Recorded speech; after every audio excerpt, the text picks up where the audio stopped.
بسم اللہ الرحمن الرحیم۔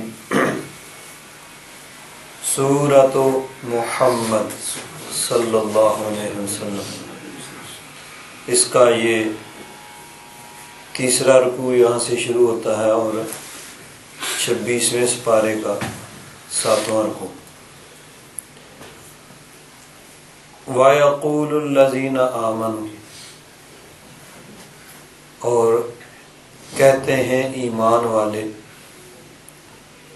لولا نزلت سورہ، کیوں نہ اتاری گئی کوئی سورت۔ اب صورتیں تو یعنی قرآن پاک کی صورتیں بہت سی اتر رہی تھیں، یہاں مراد ہے کہ ایسی آیت، ایسی صورت جس میں جہاد کی اجازت دی جائے، کیونکہ شروع اسلام میں مسلمانوں کو اپنے دفاع کے لیے بھی لڑنے کی اجازت نہیں تھی۔ مکہ مکرمہ کی 13 سالہ زندگی جو ہے وہ اس بات کی گواہ ہے کہ کافروں نے کون سا ظلم مسلمانوں پہ نہیں کیا، کون سی زیادتی تھی جو انہوں نے نہیں کی، اور کوئی موقع انہوں نے ہاتھ سے نہیں جانے دیا جو مسلمانوں کو تکلیف پہنچانے کا اور ستانے کا انہیں ملا ہو۔ انہوں نے ہر موقع پہ، بلکہ موقع پیدا کر کے مسلمانوں کو ستایا گیا، تکالیف پہنچائیں گی، مصائب کا شکار کیا گیا، لیکن مسلمان انتہائی صبر کے ساتھ ان کے تمام مظالم کو برداشت کرتے رہے،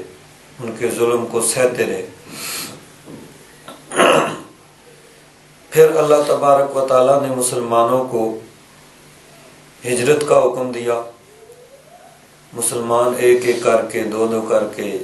ٹولیوں کی شکل میں یا انفرادی طور پر ہجرت کر کے مدینہ منورہ پہنچ گئے۔ اب ان کا خیال یہ تھا کہ مکہ سے اتنے دور جہاں پہنچنے کے لیے بھی 8-10 دن کا وقت درکار ہے، کہ مکہ مکرمہ اور مدینہ منورہ سے سفر جو ہے یہ پیدل جس طرح اس زمانے میں سفر کیا جاتا تھا، 8-10 دن اس میں صرف ہوتے تھے۔ تو اتنے دور ہم مکہ سے آ کے آباد ہو گئے ہیں، اب ہمیں سکون ہوگا، اطمینان ہوگا، ہم اطمینان اور سکون کے ساتھ اپنے مولا کی عبادت کریں گے، رب ذوالجلال کی عبادت کریں گے اور رب کے احکام پر چلیں گے، دین اسلام کی تبلیغ کریں گے، ہمیں کوئی ستانے والا، کوئی تکلیف پہنچانے والا نہیں ہوگا۔ لیکن مکہ والے کہاں آرام سے بیٹھنے دیتے تھے، کافروں نے وہاں پر بھی مسلمانوں کو سکون کا سانس نہیں لینے دیا۔ کبھی ادھر شورش، کبھی ادھر سے شورش، کبھی کوئی مسلمان اکا دکا مل جاتا اسے شہید کر دیتے، کبھی مدینہ منورہ کے نواح میں جو چراگاہیں تھیں وہاں پہ حملہ آور ہوتے، لوٹ مار کرتے، مویشی لوٹ کے لے جاتے، جو آدمی ملتا اسے قتل کر دیتے۔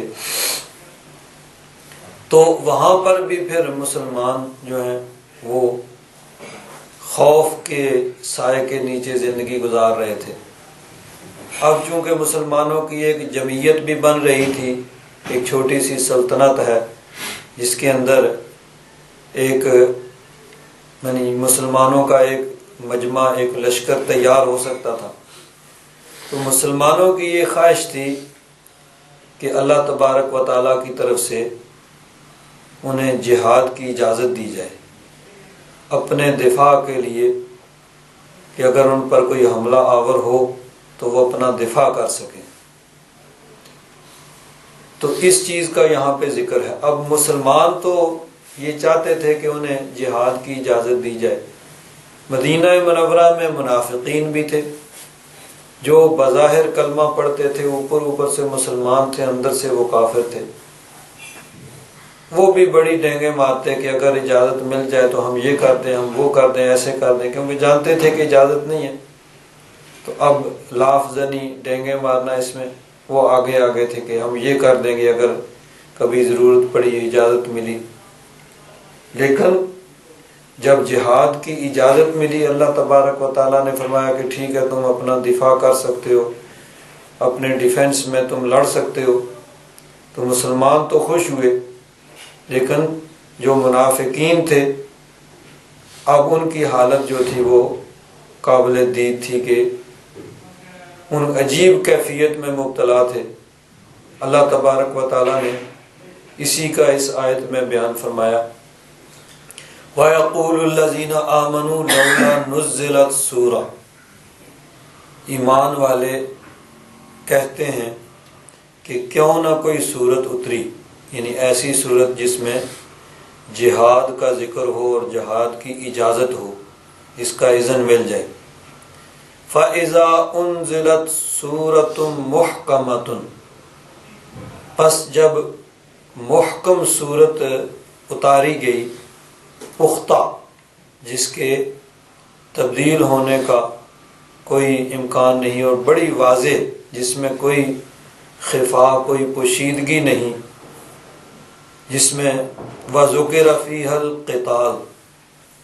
اور اس میں قتال کا ذکر کیا گیا، یعنی جہاد کی اجازت دی گئی کہ ٹھیک ہے، تم مسلمان اپنے دفاع کے لیے لڑ سکتے ہو۔ تو جب سورت اتری، محکم سورت، اور اس میں قتال کا، جہاد کا ذکر کیا گیا، رَأَيْتَ الَّذِينَ فِي قُلُوبِهِم مَرَضٌ، تو تو نے دیکھا، یعنی تم دیکھتے ہو ان لوگوں کو جن کے دلوں میں مرض ہے۔ مرض یہاں دلوں کے اندر مرض کیا تھی؟ نفاق، یعنی ان کو نفاق کی بیماری لاحق تھی کہ دل کے اندر کفر ہے۔ منافقین کی بھی دو قسمیں تھیں، کچھ لوگ وہ تھے جو اندر سے تو کافر تھے، اوپر سے کلمہ جو ہے وہ پڑھ رہے تھے، اور کچھ لوگ وہ تذبذب کا شکار تھے، کوئی فیصلہ نہیں کر پا رہے تھے، ادھر کی بات سنتے تو کہتے یہ صحیح ہے، ادھر جا کے سنتے تو کہتے وہ صحیح ہے، کیا کریں؟ کبھی مسلمانوں کو فتح حاصل ہوئی تو انہوں نے سوچا کہ یہ حق ہی ہوں گے، تھوڑے سے ہو کے اتنے زیادہ لوگوں کو انہوں نے مار بگایا۔ پھر جب جنگ احد میں مسلمانوں کا نقصان ہوا تو شیطان نے دل میں وسوسہ ڈالا کہ اگر حق ہوتے تو ان کو یہ کیوں نقصان ہوتا ہے، ان کا کافر خوش ہو رہے ہیں ان کو قتل کر کے۔ تو اس طرح وہ تذبذب کا شکار تھے، کوئی فیصلہ نہیں کر پا رہے تھے، اور کچھ وہ لوگ تھے جو دل کے اندر وہ یقین جانتے تھے کہ یہ نہیں حق ہے، اور اوپر سے صرف کلمہ پڑھتے تھے۔ تو بہرحال فرمایا کہ جب سورت اتری، محکم سورت، اور اس میں قتال کا بھی، جہاد کا ذکر ہوا، رَأَيْتَ الَّذِينَ فِي قُلُوبِهِم مَرَضٌ، تو دیکھتا ہے ان لوگوں کو جن کے دلوں میں مرض ہے، یعنی نفاق ہے، منافق لوگوں کو دیکھتے ہو، يَنظُرُونَ إِلَيْكَ، دیکھتے ہیں تمہاری طرف، نظر المغشی علیہ من الموت، ایسے آدمی کی طرح جس پر موت کی غشی طاری ہے، موت کی بے ہوشی طاری ہے، یعنی نزع کا عالم طاری ہے، اس طرح وہ دیکھ رہے ہیں کہ اب جہاد کا حکم آ گیا، اب کیا بنے گی؟ پہلے تو ہم کہتے تھے کہ ہم یہ کر دیں گے، وہ کر دیں گے، اب تو جہاد کا حکم آ گیا، اب لڑنا پڑے گا۔ اب انہیں اپنی زندگی کی فکر پڑ گئی کہ ہمیں کیا بنے گا، ہم اگر مر جائیں گے تو ہم نے مال و دولت جو اکٹھا کیا ہے اس کا کیا بنے گا، یہ ہو جائے گا، وہ ہو جائے گا۔ تو فرمایا کہ جب جہاد کا حکم آ گیا، محکم صورت اتر آئی، تو جن کے دلوں میں مرض ہے، یعنی منافق لوگ، تم ان کو دیکھتے ہو کہ تمہاری طرف ایسے دیکھتے ہیں جیسے جس پر موت کی غشی طاری ہے، نزع کا عالم طاری ہے، وہ دیکھتا ہے۔ فَأَوْلَى لَهُمْ، اس کا تعلق اگلی آیت کے ساتھ ہے، ان کے لیے بہتر یہ تھا طاعۃ وقول معروف، کہ وہ طاعت اور فرما برداری کرتے کہ ٹھیک ہے بھئی جو رب کا حکم ہے ہم اس کے سامنے سر تسلیم خم کرتے ہیں، رب کے حکم کے مطابق ہم چلیں گے۔ اگر اللہ کا حکم جہاد کا ہے تو ہم اس پہ جائیں گے، چاہے اس کے لیے ہمیں نقصان اٹھانا پڑے، ہماری جان چلی جائے۔ فَإِذَا عَزَمَ الْأَمْرُ، پس جب پختہ حکم آ چکا، فَلَوْ صَدَقُوا اللَّهَ لَكَانَ خَيْرًا لَهُمْ، اگر یہ اللہ تبارک و تعالیٰ کے ساتھ سچے رہتے تو یہی ان کے لیے بہتر تھا، یعنی اللہ تبارک و تعالیٰ کے حکم کے سامنے سر تسلیم خم کر لیتے اور اللہ تبارک و تعالیٰ پر توکل اور بھروسہ کرتے کہ ٹھیک ہے جو رب کا حکم ہے ہم اس کے مطابق چلیں گے، اور جو اللہ تبارک و تعالیٰ کی رضا ہے، جو اللہ تبارک و تعالیٰ کو منظور ہے، ہونا تو وہی ہے۔ اب ایک آدمی یہ ضروری نہیں ہے کہ وہ اگر میدان جنگ میں جاتا ہے تو وہاں پہ وہ مارا جائے، یا گھر میں بیٹھا ہوا ہے تو اس کو کوئی خطرہ نہیں ہے، موت کا تو جو وقت مقرر ہے وہ آ ہی جائے گا، چاہے وہ گھر کے اندر بیٹھا ہوا ہے یا کہیں پہ ہے۔ تو فرمایا کہ اگر وہ اللہ تعالیٰ سے سچے رہتے، یعنی اپنی جو بات کی تھی اس پر پختہ رہتے، تو یہی ان کے لیے بہتر تھا کہ اللہ تبارک و تعالیٰ پر توکل اور بھروسہ کرتے ہوئے ٹھیک ہے جو رب کا حکم ہے ہم نے اس کے مطابق چلنا ہے۔ آگے ان کے متعلق فرمایا فَهَلْ عَصَيْتُمْ، کیا ایسی بات نہیں ہے، ان تولیتم، اگر تولیتم کے دو معنی کیے گئے ہیں، ایک معنی ہے کہ اگر تم نے پیٹھ پھیری یعنی جہاد سے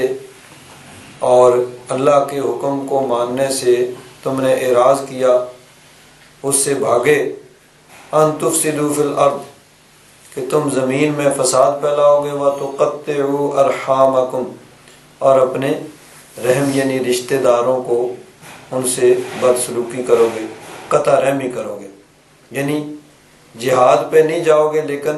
یہ تمہاری جو فطرت ہے یہ نہیں جائے گی، تم زمین میں فساد پھیلاتے پھرو گے اور اپنے رشتہ داروں سے قطع رحمی کرو گے۔ اور دوسرا معنی یہ ہے کہ ان تولیتم، اگر تمہیں والی بنا دیا جائے، یعنی حکومت اور اقتدار تمہارے حوالے کر دیا جائے، تمہیں حکومت مل جائے، حکمرانی مل جائے، اختیار مل جائے، تمہیں کنٹرول حاصل ہو جائے، تو کیا کرو گے، ان تفسدوا فی الارض، تو تمہارا کوئی کام اچھا نہیں ہوگا بلکہ زمین میں فساد پھیلاؤ گے، وتقطعوا ارحامکم، اور اپنے رحم کو یعنی اپنے رشتہ داروں کے ساتھ قطع رحمی کرو گے، ان کے ساتھ اچھا سلوک نہیں کرو گے، کیونکہ نااہل جب حکمران بنتا ہے تو پھر زمین میں فساد ہی پھیلاتا ہے، اس کا کوئی اچھا کام نہیں ہوتا بلکہ وہ لوگوں پہ ظلم و زیادتی کرتا ہے، اور عدل و انصاف نہیں ہوتا، ظلم و زیادتی ہوتی ہے، اس میں پھر یعنی رشوت، سود اور ہر طرح کی برائیاں پھر اس وقت پیدا ہوتی ہیں۔ تو ایسے لوگ جو جن کے دلوں میں نفاق تھا ان کو مخاطب کر کے کہا جا رہا ہے کہ اگر تمہیں والی بنا دیا جائے، حکمران بنا دیا جائے، تو پھر تم زمین میں فساد پھیلاؤ گے اور اپنے رحم کو کاٹو گے، یعنی قطع رحمی کرو گے، اپنے رشتہ داروں کے ساتھ برا سلوک کرو گے۔ اب اس میں ایک بات قابل غور ہے کہ عام طور پر جب کسی کو اقتدار ملتا ہے، پاور ملتی ہے، تو وہ کیا ہے کہ وہ چاہتا ہے کہ سب کچھ سمیٹ کر میں ہی لے لوں، اور اپنے رشتہ داروں کو وہ نوازتا ہے، دوسروں کا حق چھین کے ان کو دینے کی کوشش کرتا ہے۔ تو یہ اصل میں انسان کی اپنی خواہش نفس ہوتی ہے کہ رشتہ دار بھی وہی اچھے لگتے ہیں جو اس کے آگے ہاتھ باندھ کے کھڑے ہوں، اس کا ادب کروں، اس کا احترام کریں۔ تو جو اس کی مرضی کے مطابق نہیں، جو اس کے مزاج کے خلاف ہوں، پھر ان پہ ظلم اور زیادتی بھی ہوتی ہے، تو اس میں بھی اصل میں انسان کی اپنی خواہش نفس ہوتی ہے کہ اپنی انا کی تسکین کے لیے وہ اپنے رشتہ داروں کو نوازنے کی کوشش کر رہا ہوتا ہے، اور اگر ذرا ان سے کوئی یعنی آگے پیچھے ہوا تو اس پہ ظلم اور زیادتی بھی۔ حالانکہ رشتہ داروں کے ساتھ حسن سلوک کا اللہ تبارک و تعالیٰ نے قرآن پاک میں بھی جا بجا حکم دیا ہے، اور نبی کریم صلی اللہ علیہ وسلم نے حضور کی بہت سی احادیث مبارکہ ہیں جن کے اندر حضور نبی کریم صلی اللہ علیہ وسلم نے اس بات کا حکم دیا ہے رشتہ داروں کے ساتھ حسن سلوک کے ساتھ پیش آنے کی، کہ ان کے ساتھ حسن سلوک جو ہے وہ کیا جائے۔ قرآن پاک میں اللہ تبارک و تعالیٰ نے فرمایا وَالَّذِينَ يَصِلُونَ مَا أَمَرَ اللَّهُ بِهِ أَن يُوصَلَ، جس کو جوڑنے کا اللہ تبارک و تعالیٰ نے حکم دیا اس کو جوڑتے ہیں، یعنی صلہ رحمی کرتے ہیں، اپنے رشتہ داروں کے ساتھ اچھا سلوک کرتے ہیں۔ وَيَخْشَوْنَ رَبَّهُمْ، اور اپنے رب سے ڈرتے ہیں۔ وَيَخَافُونَ سُوءَ الْحِسَابِ، برے حساب سے ڈرتے ہیں۔ آگے ساری چیزیں وَالَّذِينَ صَبَرُوا ابْتِغَاءَ وَجْهِ رَبِّهِمْ، رب کی رضا کے لیے صبر کرتے ہیں، نماز قائم کرتے ہیں۔ أَنفَقُوا مِمَّا رَزَقْنَاهُمْ سِرًّا وَعَلَانِيَةً، رب کے دیے ہوئے سے پوشیدہ اور اعلانیہ خرچ کرتے ہیں۔ وَيَدْرَؤُونَ بِالْحَسَنَةِ السَّيِّئَةَ، برائی کا بدلہ اچھائی کے ساتھ دیتے ہیں۔ فرمایا أُولَئِكَ لَهُمْ عُقْبَى الدَّارِ، آخرت کا گھر انہی کے لیے ہے، انہی کو اللہ تبارک و تعالی اچھا انجام عطا فرمائے گا۔ اور وہ عقبہ الدار کیا ہے؟ اچھا آخری گھر کون سا ہے؟ جنات عدن، وہ جنت عدن ہے، سدا بہار، جس میں کبھی خزاں نہیں آئے گی، ہمیشہ ہی وہاں بہار رہے گی۔ یدخلونہا، وہ اس جنت میں داخل ہوں گے، اور صرف وہ نہیں بلکہ ان کے صدقے میں اللہ تبارک و تعالی وَمَنْ صَلَحَ مِنْ آبَائِهِمْ وَأَزْوَاجِهِمْ وَذُرِّيَّاتِهِمْ، ان کی وجہ سے ان کے آبا یعنی ماں باپ، دادا دادی، نانا نانی، اوپر والے، وَأَزْوَاجِهِمْ، ان کے جوڑے یعنی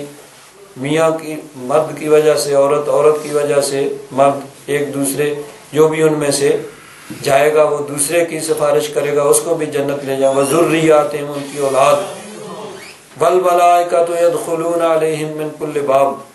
فرشتے ان پہ ہر دروازے سے داخل ہوں گے۔ سلام علیکم بما صبرتم، اور ان کو کہیں گے تم نے جو صبر کیا اس پر تمہیں سلامتی ہو۔ فنعم عقبی الدار، تو کتنا اچھا ہے آخری گھر۔ آگے فرمایا والذین ینقضون عہد اللہ من بعد میثاقہ، اور جو توڑتے ہیں اللہ کے عہد کو اس کو پکا کرنے کے بعد، وَيَقْطَعُونَ مَا أَمَرَ اللَّهُ بِهِ أَن يُوصَلَ، جس کو جوڑنے کا اللہ نے حکم دیا اس کو توڑتے ہیں۔ پیچھے فرمایا جو جنتی ہیں، جو اللہ کے پیارے ہیں، ان کے بارے فرمایا يَصِلُونَ مَا أَمَرَ اللَّهُ بِهِ أَن يُوصَلَ، کہ جس کو جوڑنے کا اللہ نے حکم دیا اس کو جوڑتے ہیں، یعنی رشتہ داروں کے ساتھ، جن کے ساتھ یعنی قریبی رشتہ ہے ان کے ساتھ اچھا سلوک کرتے ہیں۔ آگے فرمایا وَيَقْطَعُونَ، کاٹتے ہیں، مَا أَمَرَ اللَّهُ بِهِ أَن يُوصَلَ، جس کو جوڑنے کا اللہ نے حکم دیا اس کو کاٹتے ہیں۔ وَيُفْسِدُونَ فِي الْأَرْضِ، اور زمین میں فساد پھیلاتے ہیں۔ أُولَئِكَ لَهُمُ اللَّعْنَةُ وَلَهُمْ سُوءُ الدَّارِ، ان کے لیے لعنت ہے، یعنی اللہ تبارک و تعالیٰ کی رحمت سے دوری ہے، اور ان کے لیے برا گھر ہے۔ جنتیوں نیک لوگوں کے لیے فرمایا تھا عقبی الدار، آخرت کا اچھا انجام ان کے لیے، تو ان کے لیے برا انجام۔ تو قرآن پاک میں اس مضمون کو اللہ تبارک و تعالیٰ نے کئی مقامات پہ بیان فرمایا، اور نبی کریم صلی اللہ علیہ وسلم کی احادیث مبارکہ وہ بھی اس بارے میں ہے۔ حضرت ابو ہریرہ رضی اللہ تعالیٰ عنہ روایت کرتے ہیں، بخاری شریف کی حدیث پاک ہے، رسول اللہ صلی اللہ تعالیٰ علیہ وسلم نے ارشاد فرمایا جو شخص اللہ اور آخرت پر ایمان رکھتا ہے یعنی اللہ تبارک و تعالیٰ پر ایمان رکھتا ہے اور آخرت پر ایمان رکھتا ہے، یہ یقین رکھتا ہے کہ اس نے ایک دن مرنا ہے اور اللہ تبارک و تعالیٰ کی بارگاہ میں پیش ہو کر اپنے اعمال کی جواب دہی کرنی ہے، تو جو شخص اللہ تبارک و تعالیٰ پر ایمان رکھتا ہے اور آخرت پر ایمان رکھتا ہے، فرمایا اس کو مہمان کی تکریم کرنی چاہیے، یعنی مہمان کی عزت اور تکریم کرنی چاہیے۔ آگے فرمایا جو شخص اللہ اور آخرت پر ایمان رکھتا ہے اس کو صلہ رحمی کرنی چاہیے، یعنی اپنے رشتہ داروں کے ساتھ حسن سلوک سے پیش آنا چاہیے۔ اور فرمایا جو شخص اللہ تبارک و تعالیٰ اور آخرت پر ایمان رکھتا ہے اس کو اچھی بات کرنی چاہیے یا خاموش رہے، کہ بری بات زبان سے نہ نکالے، یا تو اچھی بات یا پھر وہ خاموش رہے۔ اسی طرح بخاری شریف میں حضرت انس بن مالک رضی اللہ تعالیٰ عنہ سے مروی ہے، فرماتے ہیں کہ رسول اللہ صلی اللہ تعالیٰ علیہ وسلم نے ارشاد فرمایا جو شخص یہ چاہتا ہو کہ اس کے رزق میں کشادگی کی جائے اور اس کے عمر میں اضافہ کیا جائے، اس کو چاہیے کہ وہ صلہ رحمی کرے۔ صلہ رحمی یعنی اپنے قریبی رشتہ داروں کے ساتھ حسن سلوک۔ ویسے تو ساری مخلوق کی اللہ تبارک و تعالیٰ کی جو ہے اس کے ساتھ اچھا سلوک ہی کرنا چاہیے، کہ ایک روایت میں ہے الخلق عیال اللہ، ساری مخلوق کی اللہ تبارک و تعالیٰ کی عیال ہے۔ ایک انسان کے عیال اس کے گھر کے اندر رہنے والے افراد ہیں، بیوی بچے، اس کے بہن بھائی ماں باپ، اس کے وہ عیال ہیں جو اس کے زیر کفالت ہوتے ہیں۔ لیکن اللہ تبارک و تعالیٰ کی عیال ساری مخلوق ہے، چاہے انسان ہوں جانور ہوں، ہر چیز، فرمایا کہ یہ ساری اللہ کے مخلوق اس کے عیال ہیں، تو سب کے ساتھ اس نے سلوک کرنے کا حکم دیا گیا۔ اور یہی اسلام کی تعلیم ہے۔ اسلام سے پہلے آج دنیا جو بہت زیادہ ترقی کر کے اپنے آپ کو ترقی یافتہ کہتی ہے، جو آج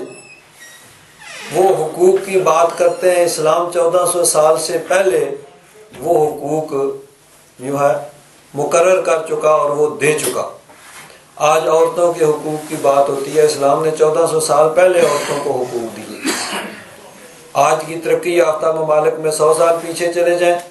عورتوں کے کوئی حقوق نہیں تھے، ان کو ووٹ دینے تک کا حق نہیں تھا۔ لیکن یہ اب جو بات ہو رہی ہے، اسلام 1400 سال پہلے وہ حقوق دے چکا۔ آج جانوروں کے حقوق کی بات ہوتی ہے، اسلام نے 1400 سال پہلے جانوروں کے حقوق مقرر کیے۔ اس زمانے میں کیا ہوتا تھا، کبھی کسی جانور کو باندھ کے، اب نشانہ بازی، جانور کو باندھا ہوا ہے اور اس کو تیر مارے جا رہے ہیں اپنا نشانہ پختہ کرنے کے لیے۔ کبھی ایسے ہوتا کہ جانور باندھا ہوا ہے، زندہ جانور کا کوئی عضو کاٹ کے لیا جاتا اور اس کو گوشت کھانے کے لیے۔ لیکن اسلام میں جانوروں کے حقوق مقرر کیے۔ نبی کریم صلی اللہ علیہ وسلم نے فرمایا کہ جانور کو اگر ذبح کرنا ہے، اس کو بھوکا پیاسا نہ ذبح کرو، اس کو دوسرے جانوروں کے سامنے نہ ذبح کرو۔ تو یہ ساری چیزیں جو ہیں اسلام کے اندر مقرر ہیں، اور اسلام نے تمام وہ حقوق جو آج جن کی لوگ بات کرتے ہیں وہ مقرر کیے ہیں، اور اللہ تبارک و تعالیٰ کی ساری مخلوق اس نے سلوک کی مستحق ہے۔ لیکن خاص طور پر اللہ تبارک و تعالیٰ اور اس کے محبوب نے اپنے قریبی جو رشتہ دار ہیں ان کے ساتھ حسن سلوک کا جو حکم دیا ہے۔ تو فرمایا کہ جو یہ چاہتا ہے کہ اس کے رزق میں کشادگی ہو اور اس کے عمر میں اضافہ کیا جائے، اس کو چاہیے کہ وہ صلہ رحمی کرے، اپنے رشتہ داروں کے ساتھ حسن سلوک کرے۔ اس سے رزق میں کشادگی ہوگی اور عمر میں اضافہ ہوگا۔ اب یہاں یہ سوال پیدا ہو سکتا ہے کہ عمر تو اللہ تبارک و تعالیٰ نے پہلے انسان کے پیدا ہونے سے پہلے لکھ دی کہ کتنی عمر ہے اس کی، اور رزق بھی لکھ دیا کہ کتنا اس کو رزق ملنا ہے۔ اللہ تبارک و تعالیٰ نے لوح محفوظ میں ازل میں لکھ دیا۔ اور بچہ جب ماں کی پیٹ میں ہوتا ہے تو اس کے پیدا ہونے سے بہت پہلے فرشتے کو حکم دیا جاتا ہے اور فرشتہ وہ سب کچھ لکھ دیتا ہے کہ کتنی زندگی گزارے گا، کیا کھائے گا، کہاں رہے گا، سب کچھ وہ لکھ دیا گیا، فرشتے نے لکھ دیا، اور لوح محفوظ میں تو ازل میں اللہ تبارک و تعالیٰ نے لکھ دیا۔ تو اب اس کا پھر کیا مطلب ہوا کہ صلہ رحمی کرنے سے یعنی اس کا رزق بڑھے گا اور اس کی عمر میں اضافہ ہوگا۔ تو یہ اسی طرح ہے جس طرح دیکھیے انسان نے اللہ تبارک و تعالیٰ نے انسان کی رزق اور عمر کو لکھا ہوا ہے، لیکن ہمیں یہ نہیں کہا گیا کہ تم اس پہ تکیہ کر کے بھروسہ کر کے بیٹھ جاؤ کہ ٹھیک ہے بھائی جو عمر ہے وہ گزارنی ہے، جو رزق ہے مل جائے گا۔ نہیں، ہمیں یہ حکم ہے کہ تم کوشش کرو اور محنت کر کے تم کمانے کی کوشش کرو اور اپنی حفاظت کرو۔ اب اللہ تبارک و تعالیٰ نے ایسے ہی لکھا ہے جو محنت کرے گا اس کو یہ ملے گا۔ اور اب آدمی کہے بھائی کوئی بات نہیں ہے، اگر ٹرین آ رہی ہے سامنے بیٹھ جاؤ، زندگی ہوئی تو بچ جائیں گے، نہیں، اس کے لیے اللہ تبارک و تعالیٰ نے ایسے ہی لکھا ہے کہ یہ ٹرین کے آگے کودے گا اور یہ مر جائے گا۔ تو اللہ تبارک و تعالیٰ نے لکھا ہے، لیکن ہمیں اس کا پابند نہیں کیا، بلکہ ہمیں جو حکم دیا ہے ہم اس کے مطابق چلنے کے پابند ہیں۔ تو اب اللہ تبارک و تعالیٰ نے بھی کسی انسان کے لیے اسی طرح لکھا ہوگا کہ یہ صلہ رحمی کرے گا، اپنے رشتہ داروں کے ساتھ اچھا سلوک کرے گا تو پھر اس کو رزق کشادہ ملے گا اور اس کی عمر بھی لمبی ہوگی۔ تو ہمیں اس جو ہوگا وہی جو اللہ تبارک و تعالیٰ نے کسی کے مقدر میں لکھا ہے، لیکن ہم اس کے پابند نہیں ہیں، بلکہ ہمیں یہ حکم ہے کہ تم جو ہے اپنے طور پر وہ کوشش کرو، محنت کرو۔ انسان کے لیے یہی حکم ہے کہ اپنی زندگی کی، اپنی جان کی حفاظت کرے، اور اگر کوئی تکلیف، مصیبت، بیماری آئے تو اس کو دور کرنے کے لیے علاج، معالجہ، یہ ساری چیزیں جو ہیں یہ اللہ تبارک و تعالیٰ کا حکم اور اس کے نبی کی سنت ہے۔ اس کی اسی طرح رزق حلال کے لیے کوشش کرنا، محنت کرنا، یہ بھی اللہ تبارک و تعالیٰ کا حکم اور اس کے محبوب کا حکم ہے۔ تو اسی اعتبار سے یہ بھی چیز ہے کہ جو یہ چاہتا ہے کہ اس کے رزق میں کشادگی ہو اور اس کی عمر میں اضافہ ہو، اس کو چاہیے کہ وہ صلہ رحمی کرے، اپنے رشتہ داروں کے ساتھ اچھا سلوک کرے۔ حضرت علی بن ابی طالب رضی اللہ تعالیٰ عنہ بیان فرماتے ہیں کہ نبی کریم صلی اللہ علیہ وسلم نے ارشاد فرمایا، جس کو اس سے خوشی ہو کہ اس کے عمر میں اضافہ کیا جائے اور اس کے رزق میں وسعت کی جائے۔ یہاں ایک اور چیز تیسری بیان ہوئی، اور اس سے بری موت دور کی جائے۔ دو چیزیں تو پچھلی حدیث پاک میں تھی نا، رزق کی کشادگی اور عمر میں اضافہ، یہاں تین چیزیں کہ جو یہ چاہتا ہے کہ اس کا رزق وسیع کیا جائے اور اس کی عمر میں اضافہ کیا جائے اور اسے بری موت اس سے دور کی جائے، پس اس کو چاہیے کہ وہ اللہ تبارک و تعالیٰ سے ڈرے اور رشتہ داروں سے میل جول رکھے، یعنی ان سے حسن سلوک سے پیش آئے، ان کے ساتھ اچھا سلوک کرے۔ خصم کے ایک شخص، یعنی یہ قبیلہ خصم ہے، اس کے ایک شخص وہ بیان کرتے ہیں کہ نبی کریم صلی اللہ علیہ وسلم کی خدمت میں حاضر تھا، یعنی وہ صحابی رسول ہیں، اب ان کا نام نہیں ذکر ہوا ان کے قبیلے کے اعتبار سے کہ فلاں قبیلے کا ایک شخص، لیکن صحابی رسول ہے جو حضور کی بارگاہ میں حاضر تھے۔ فرماتے ہیں اس وقت آپ صحابہ کی ایک جماعت میں بیٹھے ہوئے تھے۔ وہ فرماتے ہیں میں نے سوال کیا، یعنی وہ باہر سے آئے تھے، جانتے نہیں تھے، تو فرماتے ہیں میں نے عرض کیا آپ ہی وہ شخص ہیں جو یہ کہتے ہیں کہ آپ اللہ کے رسول ہیں؟ آپ نے فرمایا ہاں، یعنی حضور نبی کریم صلی اللہ علیہ وسلم نے انہوں نے سوال کیا، حضور کی صحابہ اکرام کی جماعت میں بیٹھے ہوئے ہیں اور یہ باہر سے آ کے یہ سوال کرتے ہیں۔ یہاں دیکھیے حضور نبی کریم صلی اللہ علیہ وسلم عاجزی اور انکساری کو اختیار فرماتے تھے، اور صرف یہ نہیں کہ اس کی تلقین کی، بلکہ حضور نبی کریم صلی اللہ علیہ وسلم نے جس چیز کا حکم دیا، جس چیز کی تبلیغ کی، جس چیز کی تلقین کی، خود اس پہ عمل کر کے دکھایا۔ اگر اسی وقت موقع تھا تو اسی وقت عمل کر کے دکھایا، اور اگر اس کا موقع اس وقت نہیں تھا تو جب موقع آیا تو حضور نے عمل کر کے دکھایا۔ یہ نہیں کہ دوسروں کو اور حکم اور خود کچھ اور کریں، یہ قول اور فعل کا تضاد معاذ اللہ ثم معاذ اللہ، یہ حضور نبی کریم صلی اللہ علیہ وسلم میں نہیں تھا۔ حضور نے جو فرمایا اس پہ عمل کر کے دکھایا۔ تو حضور نے عاجزی اور انکساری کا حکم دیا تو خود بھی عاجزی اور انکساری کر کے دکھائی کہ حضور نبی کریم صلی اللہ علیہ وسلم صحابہ کرام کے ساتھ اس طرح بیٹھے ہوئے ہوتے تھے کہ اگر کوئی اجنبی ناواقف آدمی آ جاتا تو وہ پہچان نہیں سکتا تھا حضور نبی کریم صلی اللہ علیہ وسلم کو۔ حضور نے اپنے لیے کوئی خاص مسند مقرر نہیں کی ہوئی تھی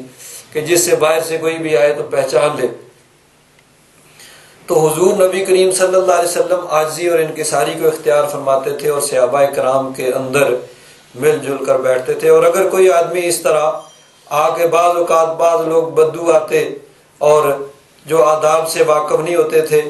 تو وہ آداب سے گری ہوئی باتیں کرتے، صحابہ کرام کو تکلیف ہوتی لیکن حضور ان کو منع فرما دیتے، بھائی نہیں اس کو کچھ نہیں کہنا۔ تو حضور نبی کریم صلی اللہ علیہ وسلم اپنی ذات کے لیے کبھی آپ نے کسی کو کچھ نہیں کہا، کسی سے بدلہ نہیں لیا۔ ہاں اگر کوئی اللہ کی حدود کو توڑتا تو پھر حضور نبی کریم صلی اللہ علیہ وسلم اس کو سزا دیا کرتے۔ تو حضور صحابہ کرام کے ساتھ بیٹھے ہوئے ہیں تو وہ باہر سے آئے اور آ کر پوچھتے ہیں آپ ہی وہ شخص ہیں جو یہ کہتے ہیں کہ آپ اللہ کے رسول ہیں؟ حضور نبی کریم صلی اللہ علیہ وسلم نے فرمایا ہاں۔ وہ کہتے ہیں میں نے پھر عرض کیا یا رسول اللہ، اللہ تعالیٰ کے نزدیک کون سا عمل سب سے زیادہ پسندیدہ ہے؟ آپ نے فرمایا اللہ پر ایمان لانا۔ میں نے کہا یا رسول اللہ پھر کون سا عمل ایمان کے بعد؟ آپ نے فرمایا صلہ رحم، یعنی اپنے رشتہ داروں کے ساتھ اچھا سلوک کرنا۔ میں نے عرض کی یا رسول اللہ پھر کون سا عمل؟ آپ نے فرمایا پھر نیکی کا حکم دینا اور برائی سے روکنا، امر بالمعروف اور نہی عن المنکر، نیکی کا حکم دینا اور برائی سے روکنا۔ میں نے عرض کیا یا رسول اللہ اللہ عز و جل کے نزدیک کون سا عمل سب سے زیادہ ناراضگی کا باعث ہے؟ پہلے پوچھا سب سے پسندیدہ عمل کون سا ہے اللہ تبارک و تعالیٰ کے نزدیک، تو اب یہ پوچھا کہ اللہ تبارک و تعالیٰ کی ناراضگی کا کون سا عمل سب سے زیادہ جو ناراضگی کا باعث بنتا ہے؟ تو آپ نے فرمایا اللہ کا شریک بنانا، یعنی اللہ تعالیٰ پر ایمان لانا یہ سب سے پسندیدہ عمل ہے، تو اس کے مقابلے میں سب سے ناراضگی کا جو عمل ہے وہ اللہ تبارک و تعالیٰ کا شریک کسی کو ٹھہرانا، یعنی شرک کرنا۔ میں نے عرض کیا یا رسول اللہ پھر کون سا عمل اس کے بعد یعنی جو دوسرے درجے پہ سب سے زیادہ اللہ تعالیٰ کے نزدیک ناپسندیدہ ہے؟ تو حضور نے فرمایا رشتوں کو توڑنا، یعنی رشتہ داروں کے ساتھ بدسلوکی اور ان کے ساتھ تعلقات کو توڑنا۔ میں نے عرض کیا یا رسول اللہ پھر کون سا عمل؟ آپ نے فرمایا برائی کا حکم دینا اور نیکی سے روکنا، یعنی پہلے جو عمل اللہ تعالیٰ کو سب سے زیادہ پسندیدہ ہے اب اس کے مقابل اس کا الٹ، یہ تو ایمان لانے کے بعد دوسرا سب سے بہترین عمل حضور نبی کریم صلی اللہ علیہ وسلم نے فرمایا کہ رشتہ داروں کے ساتھ حسن سلوک کے ساتھ پیش آنا۔ حضور نبی کریم صلی اللہ علیہ وسلم کے ارشادات گرامی حکمت پہ مبنی ہوتے ہیں، موقع کے اعتبار سے یا سائل کے اعتبار سے کبھی کسی چیز کی اہمیت کے پیش نظر اس کو ممکن ہے بعض چیزوں میں ایمان کے بعد کسی اور چیز کا ذکر ہوا ہو، کسی حدیث میں کسی اور چیز کا، کہیں نماز کا بھی ذکر ہے، کہیں اور چیزوں کا ذکر ہے، تو یہاں محفل کے اعتبار سے، حاضرین کے اعتبار سے یا سائل پوچھنے والے کے اعتبار سے یہ چیز سب سے زیادہ اہم ہوگی، تو اس لیے نبی کریم صلی اللہ علیہ وسلم نے اس کا سب سے پہلے ایمان کے بعد اس کا ذکر کیا کہ ایمان کے بعد سب سے اللہ تعالیٰ کا جو پسندیدہ، جو اللہ تعالیٰ کی رضا کا سبب بننے والا ہے وہ رشتہ داروں کے ساتھ حسن سلوک ہے، اور جو عمل سب سے زیادہ اللہ تبارک و تعالیٰ کی ناراضگی کا باعث بنتے ہیں ان میں شرک کے بعد رشتہ داروں کے ساتھ رشتہ توڑنا اور ان کے ساتھ بدسلوکی کرنا۔ حضرت ابو ایوب انصاری رضی اللہ تعالیٰ عنہ وہ فرماتے ہیں کہ ایک اعرابی نے رسول اللہ صلی اللہ تعالیٰ علیہ وسلم کی بارگاہ میں عرض کیا یا رسول اللہ مجھے وہ عمل بتائیے جو مجھے جنت کے قریب کر دے اور دوزخ سے دور کر دے۔ آپ نے اپنے اصحاب کی طرف دیکھ کر فرمایا اس کو اچھے سوال کی توفیق دی گئی، یعنی بہت اچھا سوال اس نے کیا، یعنی وہ عمل بتائیے جو جنت کے قریب کر دے تو دوزخ سے دور کر دے، تو فرمایا اس کو سوال کی توفیق دی گئی ہے، یعنی اللہ کی توفیق سے یہ اس کے دل میں بات ڈالی گئی۔ پھر اعرابی سے پوچھا تم نے کیا سوال کیا ہے؟ اس نے اپنا سوال دہرایا، یعنی تاکہ سب لوگ متوجہ ہوں اور اچھی طرح اس کا جواب سنیں اور ذہن نشین کر لیں۔ دوبارہ پوچھا کیا سوال کیا؟ اس نے اپنا سوال دہرایا، تو نبی کریم صلی اللہ علیہ وسلم نے فرمایا کہ وہ عمل جو جنت کے قریب کرے اور دوزخ سے دور کرے وہ یہ ہے کہ تم اللہ کی عبادت کرو اور اس کے ساتھ کسی کو شریک نہ بناؤ، اور نماز قائم کرو اور زکوٰۃ ادا کرو اور صلہ رحمی کرو، یعنی رشتہ داروں کے ساتھ حسن سلوک سے پیش آؤ۔ تو یعنی حضور نبی کریم صلی اللہ علیہ وسلم کے ارشادات حکمت پر مبنی ہیں، اور سامعین اور پوچھنے والوں کے اعتبار سے کبھی کسی چیز کو اس کی اہمیت کے پیش نظر، پچھلی حدیث میں ایمان کے فوراً بعد صلہ رحمی کا حکم تھا، یہاں نماز اور زکوٰۃ کے بعد صلہ رحمی کا حکم دیا گیا، تو اس سے بھی اس کی اہمیت جو ہے اس کا اندازہ جو ہے وہ ہو جاتا ہے۔ اسی طرح بہت سی احادیث مبارکہ ہیں جو نبی کریم صلی اللہ علیہ وسلم کے ارشادات گرامی جو اس سلسلہ میں مذکور ہیں۔ حضرت ابو ہریرہ رضی اللہ تعالیٰ عنہ آپ فرماتے ہیں کہ رسول اللہ صلی اللہ تعالیٰ علیہ وسلم نے ارشاد فرمایا، بے شک جب اللہ تعالیٰ نے مخلوق کو پیدا کر کے فارغ ہو گیا تو رحم کھڑا ہو گیا اور کہا یہ وہ جگہ ہے جہاں تجھ سے قطع کرنے سے پناہ مانگی جاتی ہے، یعنی اب یہ صلہ رحمی اور قطع رحمی یہ چیزیں ہیں جو انسان کی عادات ہیں، لیکن کبھی یہ چیزیں یعنی جسم کے اعتبار سے، جس طرح دیکھیے انسان نیکی کرتا ہے تو اس کی نیکیاں اس کو قبر کے اندر ایک اچھی شکل و صورت میں ایک انسان اور ہمدرد ساتھی کے اعتبار سے اس کے پاس قبر میں آئیں گی، اور اس کی برائیاں، اس کے گناہ ایک برے انسان کی شکل میں قبر کے اندر اس کے پاس آئیں گی۔ تو اسی طرح اب یہ صلہ رحمی یہ بھی ایک شکل و صورت میں وہاں اللہ تبارک و تعالیٰ کی بارگاہ میں کھڑا ہو گیا اور کہا یہ وہ جگہ ہے جہاں تجھ سے قطع کرنے سے پناہ مانگی جاتی ہے۔ اللہ تبارک و تعالیٰ نے فرمایا ہاں، کیا تو اس بات سے راضی ہے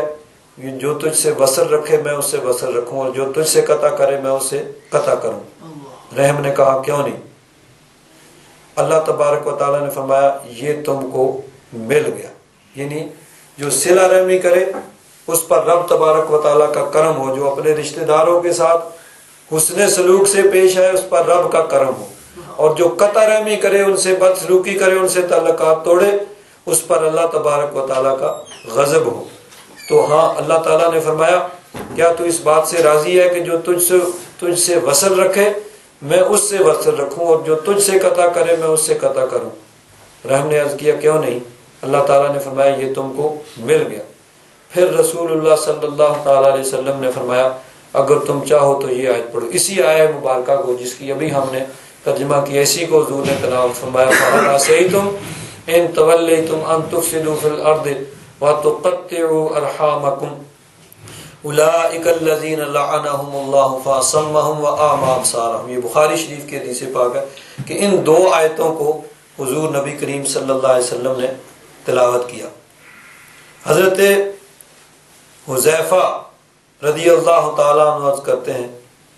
کہ رسول اللہ صلی اللہ تعالیٰ علیہ وسلم نے فرمایا کہ ہر ایک کی پیروی کرنے والے نہ بن جاؤ، یعنی ہر ایک کے پیچھے نہیں لگ جاؤ، دھیان، عقل، سمجھ سب چیزیں ان کو بروئے کار لانا چاہیے۔ آگے فرمایا ہر ایک کی پیروی کرنے والے نہ بن جاؤ اور یہ کہو کہ اگر لوگوں نے نیک سلوک کیا تو ہم بھی نیک سلوک کریں گے اور اگر لوگوں نے ظلم کیا تو ہم بھی ظلم کریں گے۔ عام طور پر یہی کہا جاتا ہے نا بھائی ٹھیک ہے ہمارے ساتھ تو جو اچھا سلوک کرے گا ہم اس کے ساتھ اچھا سلوک کریں گے، جو برا سلوک کرے گا ہم بھی اس کے ساتھ یعنی جو اینٹ کا جواب پتھر سے دیں گے، یہ عام طور پر انسان کا یہ تقیہ کلام ہوتا ہے۔ تو فرمایا کہ تم اس طرح نہ کہو کہ اگر لوگ نیک سلوک کریں گے تو ہم بھی نیک سلوک کریں گے، اگر لوگ ظلم کریں گے تو ہم بھی ظلم کریں گے، لیکن اپنے آپ کو مشقت برداشت کرنے کا عادی بناؤ۔ اگر لوگ نیک سلوک کریں تو تم نیک سلوک کرو، اور اگر لوگ ظلم کریں تو تم ظلم نہ کرو۔ ہے تو بڑا مشکل کام، لیکن مشکل سے ہی درجہ اور مرتبہ اور ثواب جو ہے نا وہ ملتا ہے۔ یہ تو ہے کہ جب لوگ ہاتھ باندھ کے سامنے کھڑے ہوں گے تو خود ہی ان پہ پیار آئے گا اور ان پہ ترس بھی آئے گا۔ بات تو یہی ہے نا۔ حضرت عبداللہ بن عمر بن عاص رضی اللہ تعالیٰ عنہ فرماتے ہیں کہ نبی کریم صلی اللہ علیہ وسلم نے فرمایا، جو شخص برابر کا سلوک کرے وہ صلہ رحمی کرنے والا نہیں، لیس الواصل بالمکافئ، جو برابر کا سلوک کرتا ہے، ٹھیک ہے بھائی جس نے جس طرح کیا ہم بھی اسی کے ساتھ، تو لوگ اچھا سلوک کر رہے ہیں، رشتہ دار اچھا سلوک کر رہے ہیں، تم بھی اس کے ساتھ اچھا سلوک۔ فرمایا نہیں، برابر کا سلوک کرنے والا صلہ رحمی کرنے والا نہیں ہے۔ صلہ رحم کرنے والا وہ ہے کہ جب اس سے رشتہ قطع کیا جائے تو وہ رشتے کو جوڑے، اس کو صلہ رحمی کہا جاتا ہے۔ حضرت ابو ہریرہ رضی اللہ تعالیٰ عنہ فرماتے ہیں کہ ایک شخص نے کہا، یا رسول اللہ، میرے ایسے رشتہ دار ہیں کہ میں ان سے تعلق جوڑتا ہوں اور وہ مجھ سے تعلق توڑتے ہیں، میں ان کے ساتھ اچھا سلوک کرتا ہوں اور وہ میرے ساتھ برا سلوک کرتے ہیں۔ جس طرح کہ عام طور پر ہر آدمی یہی شکایت کرتا ہے، حالانکہ بات اگر گہرائی میں جایا جائے تو بڑی حد تک یہ بات درست نہیں ہوتی ہے، لیکن ہر انسان کی ایک فطرت ہے کہ انسان سمجھتا ہے کہ میں تو صحیح ہوں باقی سارے غلط ہیں، میں تو صحیح کر رہا ہوں باقی غلط کر رہے ہیں، میں جو کر رہا ہوں وہ ٹھیک ہے باقی غلط کر رہے ہیں۔ تو یہ انسان کی ایک فطرت ہے۔ عموماً ایسے نہیں ہوتا ہے، بلکہ اکثر ایسے نہیں ہوتا ہے، لیکن کہتا ہر آدمی یہی ہے کہ میں نے تو بڑا کیا، میں نے سب کچھ کر دیا، بس ان کی طرف سے ہی قصور ہے، ان کا ہی سارا قصور ہے، میرا کوئی قصور نہیں ہے، میں نے سب اچھا کیا، میں نے سب کے ساتھ میں نے یہ کیا۔ وجہ کیا ہے کہ ہم نے ایک رجسٹر بنا رکھا ہے جس پہ ہم نے یہ لکھا ہوا ہے کہ فلاں کے ساتھ یہ کیا، فلاں کے ساتھ جو کچھ اپنے خیال کے مطابق نیکی ہے نا وہ ہم نے لکھی ہوئی ہے، اور جو ہم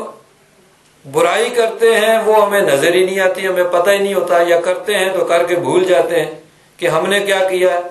اس کو بھول جاتے ہیں۔ ہاں اچھا ہی جو ہے اس کو ہم یاد رکھتے ہیں کہ میں نے فلاں پہ یہ احسان کیا، فلاں پہ یہ احسان کیا، فلاں پہ یہ۔ تو اس لیے انسان ہمیشہ عموماً یہی کہتا ہے کہ میں نے تو بڑا کیا، بھائی ان کی طرف سے قصور ہے، انہوں نے کیا۔ تو یہی کچھ حضرت ابو ہریرہ رضی اللہ تعالیٰ عنہ فرماتے ہیں کہ حضور کی بارگاہ میں ایک آدمی آ گیا، اس نے کہا، یا رسول اللہ، میرے ایسے رشتہ دار ہیں کہ میں ان سے تعلق جوڑتا ہوں اور وہ مجھ سے تعلق توڑتے ہیں، میں ان کے ساتھ اچھا سلوک کرتا ہوں اور میرے ساتھ برا سلوک کرتے ہیں، وہ میرے ساتھ بدتمیزی کرتے ہیں اور میں برداشت کرتا ہوں۔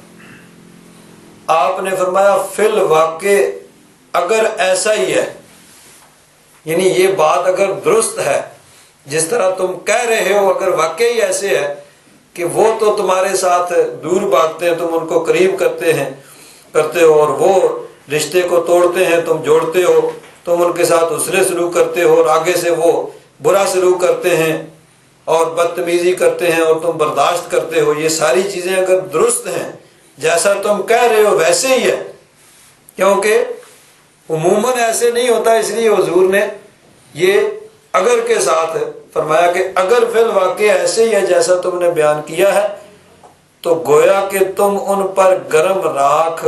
مل رہے ہو، اور اللہ تعالیٰ اس وقت تک ان کے خلاف تمہاری مدد کرتا رہے گا جب تک تم اسی طرز سلوک پر قائم رہو گے۔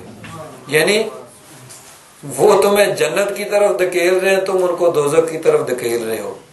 یہ نہیں کہ تم ان کو دھکیل رہے ہو یا وہ تمہیں دھکیل رہے ہیں،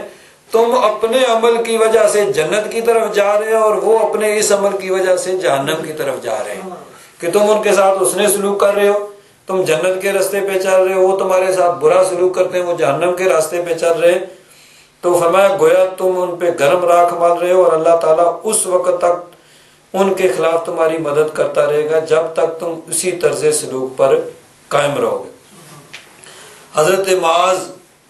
بن انس رضی اللہ تعالیٰ عنہ بیان کرتے ہیں کہ رسول اللہ صلی اللہ تعالیٰ علیہ وسلم نے ارشاد فرمایا، سب سے افضل عمل یہ ہے کہ جو تم سے تعلق توڑے تم اس سے تعلق جوڑو، جو تم کو محروم رکھے تم اس کو عطا کرو، اور جو تم کو گالی دے تم اس سے درگزر کرو۔ اب یہی جو ہے نا سب سے مشکل کام ہے، اور ظاہر بات ہے کہ مشکل کام سے ہی کچھ درجہ اور مرتبہ ملتا ہے۔ ہم چاہتے یہ ہیں کہ نہ کوئی تکلیف اٹھانی پڑے، نہ کوئی مشقت اٹھانی پڑے، اور درجے مرتبے بھی مل جائیں، سب کچھ مل جائے۔ اس کے لیے پھر تو محنت تو انسان کو کرنی پڑتی ہے۔ دنیا اگر حاصل کرنی ہے تو پھر بھی محنت، اور آخرت حاصل کرنی ہے تو پھر بھی محنت، مشقت تو بہرحال کرنی پڑتی ہے۔ نہ دنیا میں بغیر مشقت کے ملتا ہے، نہ آخرت میں۔ دنیا میں تو چلو پھر بھی کچھ لوگوں کو بغیر مشقت کے، آخرت تو بہرحال وہاں تو محنت اور کوشش کرنی پڑے گی۔ اس کے لیے انسان کو تکلیفیں اور مشقتیں بھی برداشت کرنی پڑیں گی، اور تکالیف اور مصائب اور یہ برداشت کرنے کے بعد ہی یہ درجہ اور مرتبہ ملتا ہے۔ تو فرمایا منافقین کو مخاطب کر کے کہا جا رہا ہے فَهَلْ عَصَيْتُمْ إِن تَوَلَّيْتُمْ أَن تُفْسِدُوا فِي الْأَرْضِ،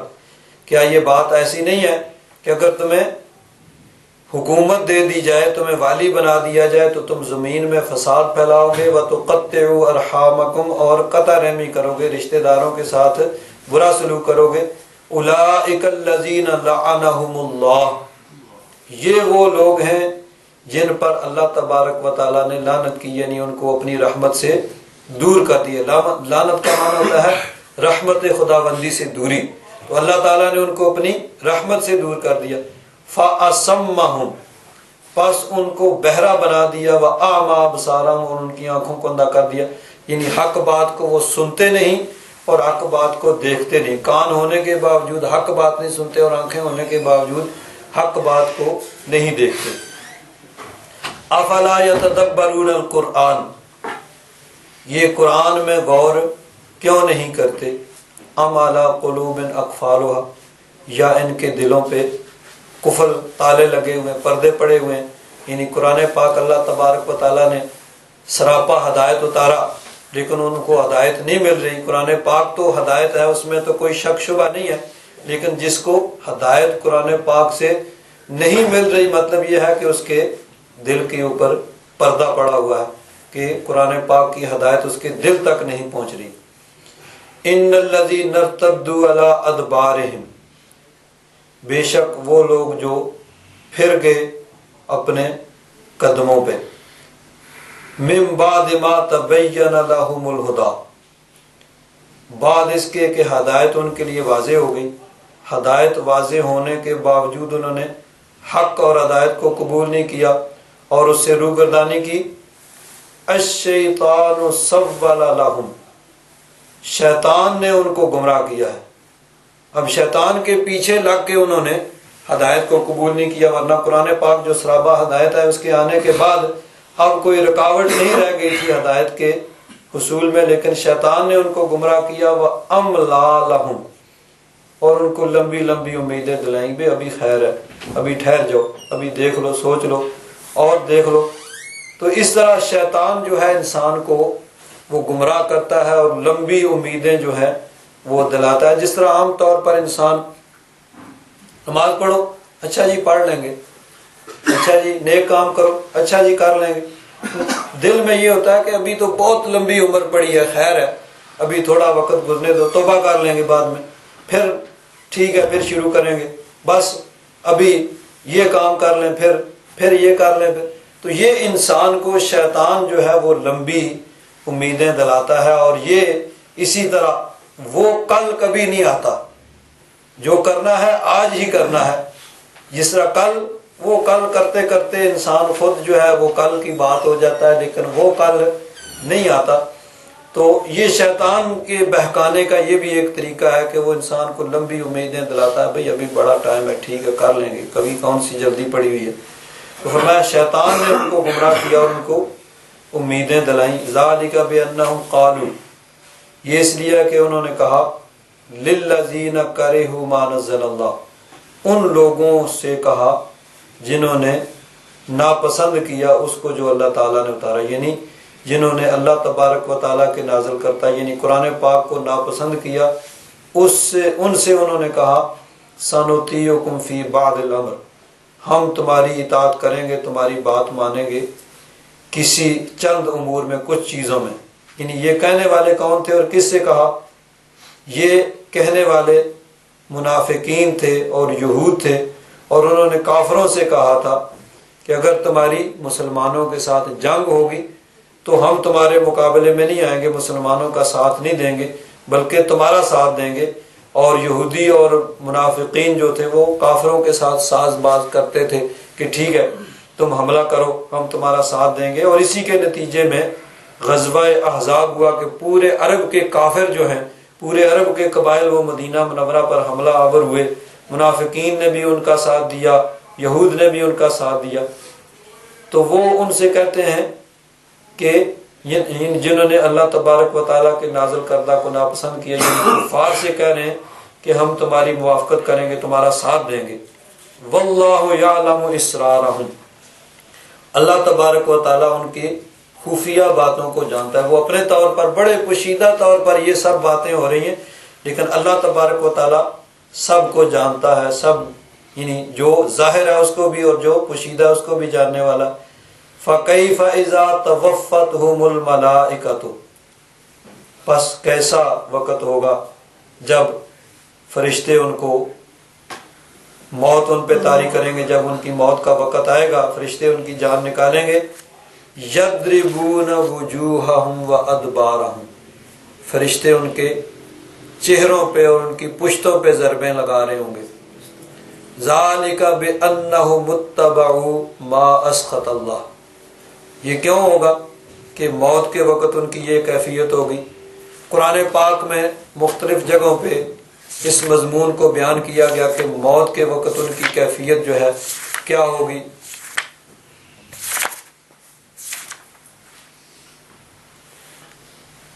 وَلَوْ تَرَىٰ إِذْ يَتَوَفَّى الَّذِينَ كَفَرُوا الْمَلَائِكَةُ يَضْرِبُونَ وُجُوهَهُمْ وَأَدْبَارَهُمْ،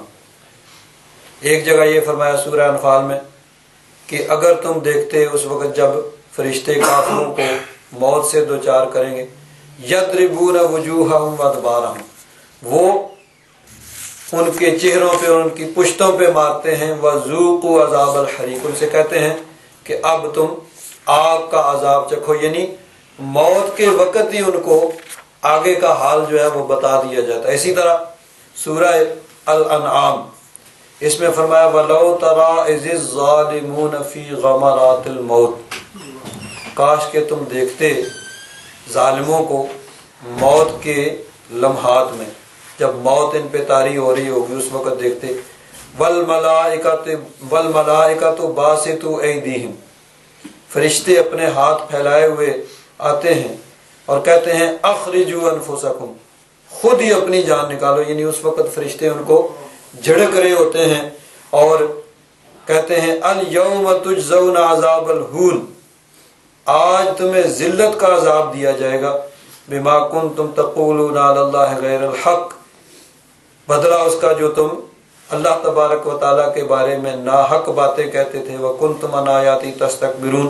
اور اس کی آیات کے مقابلے میں تم تکبر کیا کرتے تھے۔ تو اس وقت